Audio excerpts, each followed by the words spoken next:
আমাদের 700 মানুষ গুম হয়েছে। আমরা সেখানে আইনটাকে হালকা করবো না সিরিয়াস করবো, আপনাদের মানে বিবেকের কাছে আমি ছেড়ে দিই। স্বাধীনতার পরে এই প্রথম এত বড় একটা ঝড়ঝাপটা গেছে, এটা আমরা 30 দিন সময় পেলে, 25 দিন, বিশেষ করে 20 দিন সময় পেলে আমরা এই কাজটা করতে পারতাম। যে কাজটা আমরা করতে পারিনি তা হলোই আমরা খুব আন্তরিকভাবে চেয়েছি বিরোধী দলের মাননীয় বন্ধুগণ বা সদস্যবৃন্দ তারা যেন পার্টিসিপেট করতে পারে।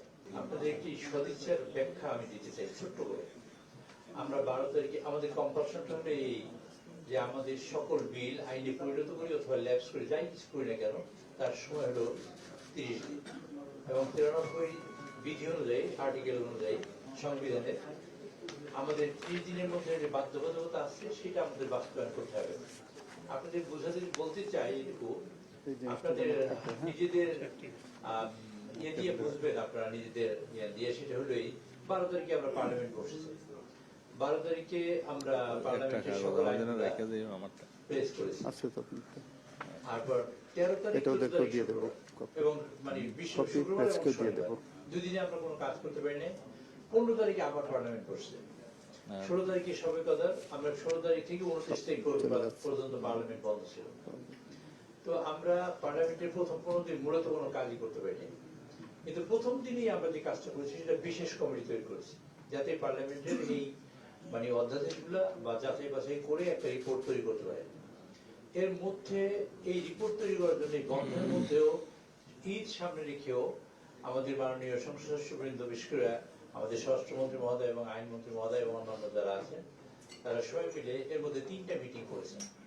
3টে মিটিংয়ে মাননীয় বিরোধী দলীয় নেতৃবৃন্দের পক্ষ থেকে একটা আবেদন ছিল, এরকমের অনুরোধ ছিল যে আমরা যদি তাদের আইনজ্ঞ আরেকজন সাথে নিই, কিন্তু আমাদের বিধি কাভার না করা সত্ত্বেও আমাদের সভাপতি মহোদয়ের অনুরোধে এবং মানে তাকে অনুরোধ করেছি আমি ব্যক্তিগতভাবে, এবং আমি মাননীয় স্পিকারের অনুমতি নিয়ে আরেকজনকে আমরা এখানে আইন বিশেষজ্ঞ তাদের এখানে সংশ্লিষ্ট করেছি।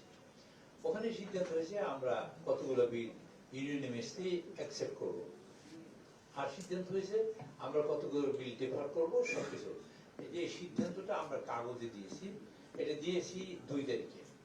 এর মধ্যেও কিন্তু শুক্রবার আর শনিবার ছিল। আচ্ছা, 2 তারিখের পরে আমরা যখন বিল দিয়েছি 3 তারিখ 4 তারিখ আপনারা দেখবেন শুক্রবার শনিবার, আপনারা খেয়াল করে দেখবেন আমরা মূলত সেশনে বসেছি 5 তারিখ থেকে। 5 তারিখ থেকে 10 তারিখ, এই 5টা দিনের মধ্যে আমাদের সকল বিলগুলা পাশ করাতে হয়েছে, যেগুলো পাশ করিয়েছি আমরা। স্বাধীনতার পরে এই প্রথম এত বড় একটা ঝড়ঝাপটা গেছে, এটা আমরা 30 দিন সময় পেলে, 25 দিন, বিশেষ করে 20 দিন সময় পেলে আমরা এই কাজটা করতে পারতাম। যে কাজটা আমরা করতে পারিনি তা হলোই আমরা খুব আন্তরিকভাবে চেয়েছি বিরোধী দলের মাননীয় বন্ধুগণ বা সদস্যবৃন্দ তারা যেন পার্টিসিপেট করতে পারে, কিন্তু সময় এতই কম্পালশন ছিল, এতই বাধ্যবাধকতা ছিল যে আমরা আর পারিনি। এবং না পারার কারণে আমরা যে কাজটা করেছি সেটা হলো রুলস অফ প্রসিডিউরে যে জিনিস নেই সেই জিনিসও আমরা করেছি তাদের জন্য। এরকমের যে আমরা মাননীয় প্রত্যেকটা বিলের উপরে কেউ যদি নোট অফ ডিসেন্ট দেয় মানে পার্লামেন্টে, অথবা কেউ যদি সংশোধনী দেয়, সেই ক্ষেত্রে তার সকল বক্তব্য 2 মিনিটের মধ্যে বলতে হয়। এটা হলো আমাদের আইন, আপনারা শুনেছেন বহুবার, আপনাদের এই অভিজ্ঞতা আছে। আমাদের মাননীয় স্পিকার কাউকে তারা আলোচনা করার জন্য 10 মিনিট মতো সময় দিয়েছেন, বেশিও দিয়েছেন। আমরা মাননীয় মন্ত্রীও বলেছেন যে ঠিক আছে আরো 5 মিনিট আমার বন্ধুদের সময় বাড়িয়ে দেন বক্তব্য রাখার পরে। এই যে উদারতা আমরা দেখিয়েছি, তার আমরা বলি না যে আপনারা এই উদারতার মূল্য দিন, কিন্তু হিউম্যানলি এটা পসিবল কিনা এটা আপনাদের বোঝাতে চাই। এইভাবে কোন বিল আছে 90 পৃষ্ঠা, 90 পাতা না, কিন্তু এটা 900 কপি করতে হয়েছে। 117টা 133টা বিলের আমাদের 900 কপি করে করতে হয়েছে। সেটা পার্লামেন্টে আবার এমপিদের জন্য অর্ডার অফ দ্য ডে তৈরি করতে হয়েছে, সেটা সার্ভ করতে হয়েছে। আমি সিনসিয়ারলি বলি, আপনার বোঝার জন্য বলি যে আমি ওই 5 দিনে আমি 4 রাত্র ঘুমাইনি, আমি নিজে একেবারেই ঘুমাইনি, নির্ঘুম রাত কাটিয়েছি। একদিন ঘুমের ওষুধ খাওয়ার পরেও ঘুমোতে পারিনি। মানে এই বিল করব, এত বড় বিল স্বাধীনতার পরে আর কখনো হয় না। আমরা ইউনিভার্সিটি কনসেনসাসের ভিত্তিতে আমরা যতগুলো পাশ করেছি, বাকিগুলো আলোচনা হওয়ার পরে এই বইতেই রিপোর্ট আসছে 2 তারিখে। আমি বলবো এরকমের, যদি মাননীয় বিরোধী দলীয় নেতৃবৃন্দ যদি কোনো আবদ্ধ উত্থাপন করতে 2 তারিখে বলতেন যে এইগুলো রাখছেন কেন আপনারা অধিগত যাচাই বাছাইয়ের জন্য, পরবর্তী আনলেন কেন, রাখলেন বলতে পারতেন, তা বলে না। সিদ্ধান্তই আমাদের হয়েছে ইউনিভার্সিটি যে আমরা এগুলো আনবো। কেন আনবো তার ব্যাখ্যা আমাদের আইনমন্ত্রী মহোদয় দিয়েছেন, এবং সেগুলো আমরা পরবর্তীতে সব নিয়ে আসবো। কারণ আমাদের এই পাশে আজকে স্বরাষ্ট্রমন্ত্রী যিনি বসা, তিনি গুমের একটা অন্যতম বড় শিকার, তিনি নিজেই। আচ্ছা, আমরা ধরুন আপনাদের উপর প্রশ্ন করি, গুমের আইনটাকে আমরা খুব হালকা করে দিলাম, আমাদের মাননীয় আইনমন্ত্রী সেটা কি গ্রহণ করবেন? আমরা আইনমন্ত্রী ক্ষতি হোক এরকম কিছু চাইব? ধরেন আর একজনের ক্ষতি আমরা চাইলাম, ওনারটা চাইব। আমাদের ইলিয়াস আলী সাহেব গুম হয়েছেন, আমাদের চৌধুরী আলম গুম হয়েছেন, এরকম প্রচুর মানুষ গুম হয়েছেন নাকি? আমাদের 700 মানুষ গুম হয়েছে। আমরা সেখানে আইনটাকে হালকা করবো না সিরিয়াস করবো? আপনাদের মানে বিবেকের কাছে আমি ছেড়ে দিলাম।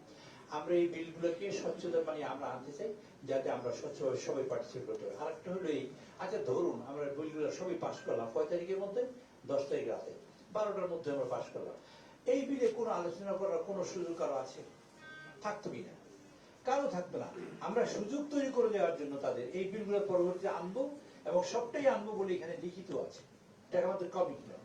আমরা আনবো এটা পরিষ্কার ভাবে, যাতে আমাদের দেশের উপকার হয়, এই দেশের মানুষের কল্যাণ হয়, এবং আমাদের বিরোধী দলের বন্ধুরা যাতে পার্টিসিপেট করতে পারে। এখানে ভুল ব্যাখ্যা দেওয়ার, ভুল আলোচনা করার কোনো মানে ভুল ব্যাখ্যা বলি না, মানে অপব্যাখ্যার কোনো সুযোগ নেই নেই। আমি আপনাদের কাছে বিনয়ের সাথে